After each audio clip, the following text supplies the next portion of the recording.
नमस्कार, बुलेटिन में आपका स्वागत है। मैं हूं अविनाश और आइए सबसे पहले जिक्र छत्तीसगढ़ में वंदे भारत ट्रेन की शुरुआत का। तो छत्तीसगढ़ में वंदे भारत ट्रेन की शुरुआत के साथ ही सियासी वार पलटवार का दौर भी शुरू हो गया है। वंदे भारत एक्सप्रेस पर सियासत तेज होती जा रही है छत्तीसगढ़ में, जहां एक और बीजेपी नेता वंदे भारत ट्रेन की सौगात के लिए पीएम मोदी और केंद्र सरकार को धन्यवाद दे रहे हैं, तो वहीं कांग्रेस ने इस मौके पर बंद हुई ट्रेनों को लेकर सवाल उठाना शुरू कर दिया। इस तरह दोनों दलों के बीच सियासी संग्राम छिड़ गया है। खाद्य मंत्री अमरजीत भगत ने वंदे भारत ट्रेन चलाने का स्वागत तो किया, लेकिन इसमें भारी भरकम किराए पर कड़ा ऐतराज जताया है। उनकी इस आपत्ति को लेकर अब बीजेपी भी हमलावर हो गई है। तो वंदे भारत ट्रेन को लेकर सियासत गरमाई हुई है छत्तीसगढ़ की। भारतीय जनता पार्टी इसे सौगात के रूप में देख रही है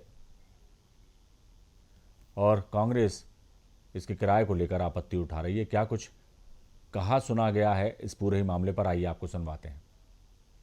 भारतीय जनता पार्टी और उनसे जुड़े हुए उनके पार्टी के सांसद बढ़ चढ़ करके इसमें हिस्सा ले रहे हैं स्वागत में। बहुत अच्छी बात है, नए ट्रेन का स्वागत होना चाहिए, लेकिन ये भी साथ में इनको जिम्मेदारी लेना चाहिए कि एक ट्रेन को चलाने के लिए इतने सारे उसके तारीफ के पुल बांधे जा रहे हैं और सैकड़ों ट्रेन रोज़ रद्द हो रही है और लोगों को प्लेटफार्म में रात गुजारना पड़ रहा है, दर दर के लोगों को ठोकरे खाना पड़ रहा है, उसका जवाबदारी कोई नहीं लेता। छत्तीसगढ़ के लिए, राजनांदगांव के लिए बड़ी उपलब्धि है वंदे भारत का स्टॉपेज मिलना और संतोष पांडे जी सांसद जी की सक्रिय भूमिका से जो स्टॉपेज नहीं था वो स्टॉपेज मिला। अरुण साहू जी ने प्रयास किया, तो आज ये छत्तीसगढ़ के लिए उपलब्धि, हमारी राजनांदगांव के लिए उपलब्धि। प्रधानमंत्री जी को बहुत बहुत धन्यवाद देते हैं कि ऐसे 130 किलोमीटर की रफ्तार वाली सुपर फास्ट ट्रेन का शुरुआत छत्तीसगढ़ से हो रही है। ये राजनांदगांव की जनता की ताकत है, ये राजनांदगांव की जनता का और वो आवाज माननीय प्रधानमंत्री जी और अश्विनी वैष्णव तक गई और उन्होंने यहाँ ठहराव दिया। तो वंदे भारत ट्रेन को लेकर जहां भारतीय जनता पार्टी के खेमे में खुशी और जश्न का माहौल है, तो कांग्रेस इस पर कई सवाल उठा रही है और ख़ास तौर से सवाल उठाया जा रहा है वंदे भारत ट्रेन के किराए को लेकर। कांग्रेस का कहना है कि काफ़ी ज़्यादा है इस ट्रेन का किराया।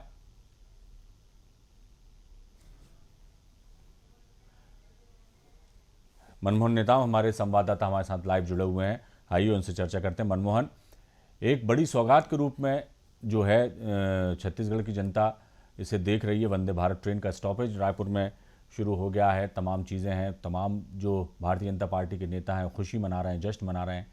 कांग्रेस को इस पर भी आपत्ति है, तो किस तरह की सियासत जो है इस ट्रेन को लेकर के देखी जा रही है छत्तीसगढ़ में, तफसील से बताएं जी।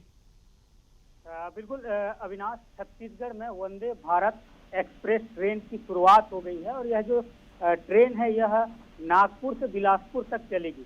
देखिए, ट्रेन की शुरुआत रविवार को हुई और जैसे ही यह ट्रेन की शुरुआत होने के बाद अब प्रदेश में सियासत भी देखा जा रहा है। देखिए, इस पूरे ट्रेन की शुरुआत को जहां बीजेपी देश के प्रधानमंत्री मोदी का श्रेय दे रहे हैं और देश के प्रधानमंत्री मोदी के साथ बीजेपी का एक बहुत बड़ा उपलब्धि बता रहे हैं, तो वहीं दूसरी तरफ कांग्रेस पार्टी इस पर सियासत भी शुरू कर दी है। कांग्रेस पार्टी के जो मंत्री हैं, कैबिनेट मंत्री अमरजीत भगत का कहना है कि बीजेपी के द्वारा वंदे भारत एक्सप्रेस का ट्रेन का तो शुरुआत कर दिया गया, लेकिन दूसरी तरफ जो पूर्व में जिस तरीके से ट्रेन बंद की गई है और कई सारे ट्रेन को अभी भी चालू नहीं किया गया है, उस ट्रेन की का क्या होगा, वह ट्रेन को भी चालू करना चाहिए।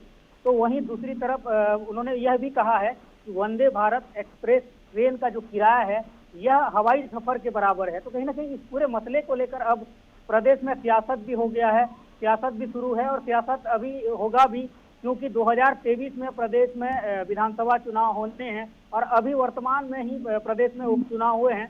तो कहीं ना कहीं इस पूरे मसले को लेकर अब बीजेपी हो चाहे कांग्रेस हो, दोनों पार्टी एक दूसरे के ऊपर आरोप प्रत्यारोप का दौर शुरू है और कांग्रेस पार्टी इसे कहीं ना कहीं केंद्र सरकार को आरोप लगा रही है कि पूर्व में जितने भी ट्रेन बंद की गई है उस ट्रेन को शुरू किया जाए और वंदे भारत एक्सप्रेस में जिस तरीके से जो किराया लिया जा रहा है, जिस तरीके से किराए में ज़्यादा बढ़ोतरी है, ज़्यादा महंगा है। तो इससे तो स्पष्ट है कि इस किराए के लेवल में आदमी कोई भी व्यक्ति है वह हवाई सफ़र भी कर सकता है उस किराए के रेशियो में। तो कहीं ना कहीं जो किराए में कमी करनी चाहिए, तब इससे लोगों को राहत मिलेगी। देखिए वर्तमान में 2023 में चुनाव भी हैं, तो कहीं ना कहीं अब सियासी मायने में इसे काफ़ी महत्वपूर्ण माना जा रहा है। जी, कुल मिलाकर मनमोहन, ये बात है कि विरोधी पक्ष में हैं तो निश्चित तौर पर हमें विरोध करना ही है, ये वाली बात हो गई।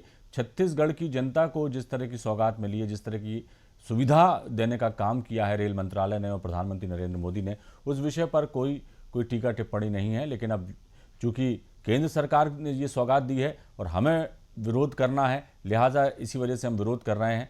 और रहा सवाल ये कि वंदे भारत जो ट्रेनें हैं देश भर में कई स्थानों से चलाई जा रही हैं, वहाँ पर भी इस तरह की कोई बात सुनने में नहीं आई। ये बात सही है कि जो ट्रेनें बंद हो गई हैं उन्हें दोबारा चालू किया जाए, उन्हें शुरुआत की जाए, उनकी छत्तीसगढ़ में जो यात्री हैं उनकी सुविधा को आगे और उसमें इजाफा किया जाए। लेकिन जिस तरह से केंद्र सरकार जो है, यदि ट्रेनें कुछ बंद की हैं तो इस तरह की सौगातें भी देने का काम किया है केंद्र सरकार ने, तो इस बात को भी विपक्ष को समझना होगा। क्या कहेंगे? आपने सही सवाल किया है अविनाश कि जिस तरीके से यह सौगात मिली है वंदे भारत एक्सप्रेस ट्रेन, इससे तो काफी राहत मिलेगा छत्तीसगढ़ वासियों के लिए, सबसे बड़ी बात है। और कहीं ना कहीं जो यात्री हैं इससे खुश हैं। लेकिन पूर्व में कोविड काल के दौरान जिस तरीके से प्रदेश में जो ट्रेन है वो बंद कर दिए गए थे, तो वो ट्रेन की भी शुरुआत होनी चाहिए। क्योंकि अक्सर देखा यह जाता है कि जब ट्रेन की शुरुआत हुई अभी वर्तमान स्थिति में वंदे भारत एक्सप्रेस की, तो यह ट्रेन की शुरुआत तो लोगों को काफी राहत मिलेगी। लेकिन पूर्व में जिस तरीके से ट्रेनों को बंद कर दिया गया है, वह ट्रेन भी चालू होना चाहिए। यह भी जनहित का मुद्दा है, इसे भी समझना होगा। क्योंकि कोविड काल में जिस तरीके से कोविड काल के बाद जिस तरीके से ट्रेनों को बंद कर दिया गया, वह ट्रेन अब भी नहीं चल रही है। तो इससे क्या है, यात्रियों को काफी परेशानी हो रही है। तो कांग्रेस ने भी सही सवाल किया है, क्योंकि जो ट्रेन बंद पड़ी उसे तो पहले चालू किए, उसके बाद वंदे भारत एक्सप्रेस की बात होगी। वंदे भारत एक्सप्रेस से लोगों को राहत तो मिलेगी, लेकिन पूर्व में जो ट्रेन बंद कर दी गई है, वो एक बड़ी समस्या है। अगर किया जाता है तो लोगों को काफी राहत मिलेगी और लोगों को काफी इससे जो दिक्कतें हो रही है उससे सामना करना पड़ रहा है, उससे काफी लोगों को राहत मिलेगी और लोग काफी खुश होंगे। बिल्कुल सही बात है, एक बात सही है। लेकिन यदि कुछ नया होता है, नया नवाचार होता है, नई कोई सौगात मिलती है, नई कोई उपलब्धि जुड़ती है छत्तीसगढ़ के साथ, तो उसका स्वागत किया जाना चाहिए। लेकिन हाँ, ये भी सवाल आपने सही कहा, और यदि ये कांग्रेस इस तरह का सवाल उठाती है कि जो ट्रेनें कोविड काल में बंद हो गई थी, यदि वो भी दोबारा शुरू कर दी जाएँ तो ज़्यादा बेहतर होगा। रहा सवाल किराए का, तो किराया अब जो है वो उतना बड़ा मुद्दा नहीं है। मुद्दा ये है कि जो ट्रेनें बंद हैं उन्हें दोबारा शुरू किया जाए, तो और जो है छत्तीसगढ़ के जो यात्री हैं उन्हें बेहतर सुविधा मिल पाएगी, उन्हें राहत भी मिलेगी। बहुत शुक्रिया मनमोहन इस तमाम जानकारी के लिए। तो छत्तीसगढ़ में वंदे भारत ट्रेन के आगमन के साथ ही सियासी जंग भी छिड़ गई है। कांग्रेस इसके किराए को लेकर आपत्ति उठा रही है। साथ ही कांग्रेस का ये भी कहना है कि जो ट्रेनें बंद कर दी हैं कोविड काल में, जो बंद कर दी गई थी, उन्हें भी दोबारा चालू किया जाए, ताकि जो यात्री हैं छत्तीसगढ़ के, उन्हें आवागमन में, आने जाने में हो रही परेशानियों से छुटकारा मिल सके।